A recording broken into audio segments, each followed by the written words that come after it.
Injili hii ya twende kwa Yesu, njooni kwa Yesu, imekuwa haina mvuto, ni kwa sababu haigusi maisha ya watu moja kwa moja, haigusi mateso na maumivu ya watu moja kwa moja. Hata ikijaribu kuongelea maumivu na mateso ya watu, utakuta inakuja kwamba ni katika ulimwengu wa roho, yaani kwamba hao watu basi wanateseka katika ulimwengu wa roho, wakati watu wanateseka katika mwili, watu hawateseki katika ulimwengu wa roho. Haleluya! Mtu wa Mungu, nataka tuangalie jambo moja siku hii ya leo. Ni kwamba swali langu ni hili hapa, na utanisaidia kuweka komenti yako hapo, uniambie unaonaje na mtazamo wako ni nini. Kuna kitu alikiongea mchungaji Mbarikiwa akisema ya kwamba wakina John Heche kwa sasa ndio wanaohubiri Injili kuliko wachungaji, maaskofu, manabii na mitume. Nilipojaribu kutafakari kitu hiki, nikaona kabisa kina ukweli mkubwa, kina ukweli mkubwa. Kwa nini? Nataka nikwambie kwamba na ndio maana wanasiasa wana mvuto mkubwa kwa watu kuliko waitwao wahubiri Injili, kuliko wasemao tunahubiri Injili au wahubiri Injili. Nataka nianze kukwambia mtu wa Mungu ni kwamba Injili iitwayo Injili kwa sasa, hii ya Kipentekosti tunayoihubiri ya njoo kwa Yesu, twende kwa Yesu, ni kitu ambacho si mvuto mbele ya jamii. Watu hata wakikisikiliza, wanakisikiliza kwa uvumilivu mkubwa sana, wanakisikiliza kwa namna fulani ya changamoto sana. Lakini ukianza kuangalia, amesimama mwanasiasa anayehubiri siasa ambayo hiyo hata mimi nimeiamini kwamba inawezekana ya kwamba ikawa ndio Injili, lakini hii nyingine kuna namna tulipigwa au hatuna uelewa sahihi. Ni hapa Biblia ilituambia habari za kuhubiri Injili katika kitabu cha Isaya ile sura ya kwanza.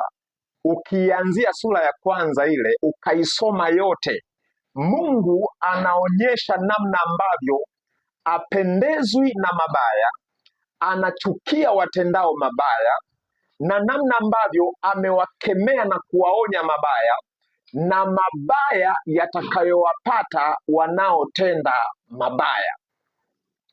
Mwisho pale mbele pale ukianzia ule mstari wa 16, 17, 18 kuja hapo, Mungu anazungumzia namna ambavyo ametoa maelekezo, maagizo kwa watu wale wanaomcha, ya kwamba tendeni haki, tafuteni kutenda haki, jifunzeni kutenda wema, wateteeni, wasaidieni yatima, wajane, wale wanaoonewa wanatakiwa kusaidiwa, wanatakiwa kutazamwa, watu wa namna hiyo. Na ameendelea kuongea kwamba baada ya kufanya hayo, haya sasa njoni tusemezane, japokuwa dhambi zenu zitakuwa nyekundu kama bendera, zitasafishwa na kuwa nyeupe kama theluji. Maneno kama hayo najua Wapentekosti wengi au watu wengi wanaomcha Mungu mnaoingia kanisani mnayaelewa. Kwa hiyo sasa ni kwa nini pamoja na hayo Injili hii ya twende kwa Yesu, njooni kwa Yesu, imekuwa haina mvuto?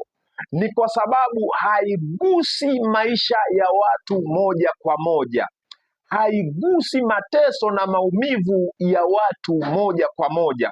Hata ikijaribu kuongelea maumivu na mateso ya watu, utakuta inakuja kwamba ni katika ulimwengu wa roho, yaani kwamba hao watu basi wanateseka katika ulimwengu wa roho, wakati watu wanateseka katika mwili, watu hawateseki katika ulimwengu wa roho.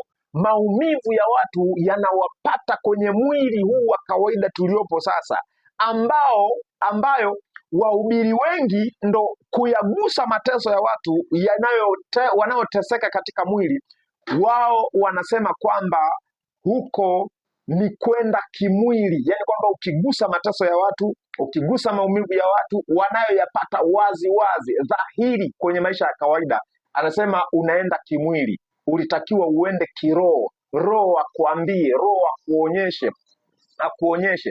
Watu wa Mungu, na ndio maana injili haina mvuto tena, haina watu yani haileti matumaini. Yani ni afadhali siasa, mtu anaweza akapata matumaini kwenye siasa kwa sababu inahubiri, inaongea maneno, inaleta matumaini ambayo hayo matumaini anaona kabisa ni kama kesho yatatokea.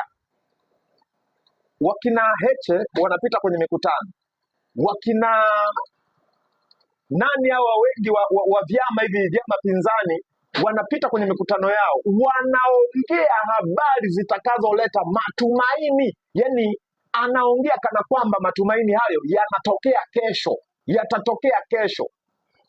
Wapentekosti tunaleta matumaini, tunahubiri matumaini ambayo yatatokea katika ulimwengu wa roho ambao haujulikani, haueleweki, hautambuliwi. Mtu anaweza akasema hautambui, ni kwa sababu upo kimwili. Watu wa Mungu, nataka niwaambie kwamba hata Biblia ilisema kwamba yaliyo sirini ni ya Mungu, bali yaliyofunuliwa kwenu, hayo ni yenu na watoto wenu. Hayo ni yenu na watoto wenu. Huko kwenye ulimwengu wa roho hatukatai kwamba kupo kwenye ulimwengu wa roho unapokujua, lakini ulitakiwa kujua injili kama injili ni injili ya namna gani ambayo tulitakiwa tuihubiri kwa watu.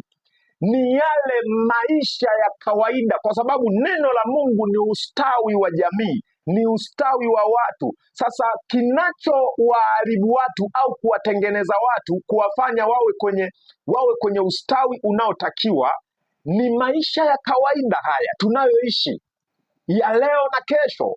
Kinachowaharibu watu pia ni namna hizo hizo. Kwa hiyo, na ndio maana injili tunayoita injili leo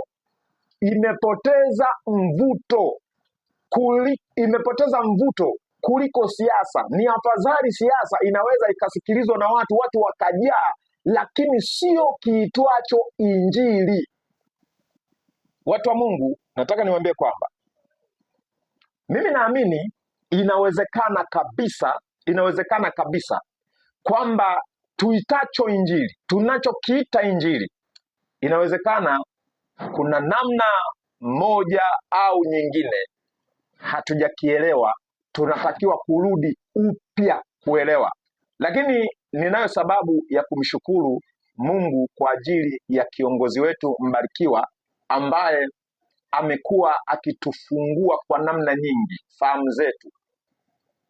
Amekuwa akitufungua kwa namna ambayo ukikaa chini ukitafakari, unaona hizi fahamu kiukweli mtu huyu zilitokea kwenye ulimwengu, yani alizitoa wapi? Yani watu wa Mungu, acha niishie hapa kwa leo, lakini ninamshukuru sana sana sana sana Mungu pamoja na mtumishi wake. Neema ya Yesu Kristo iwe kwako wewe uliyenisikiliza. Amen. Amen.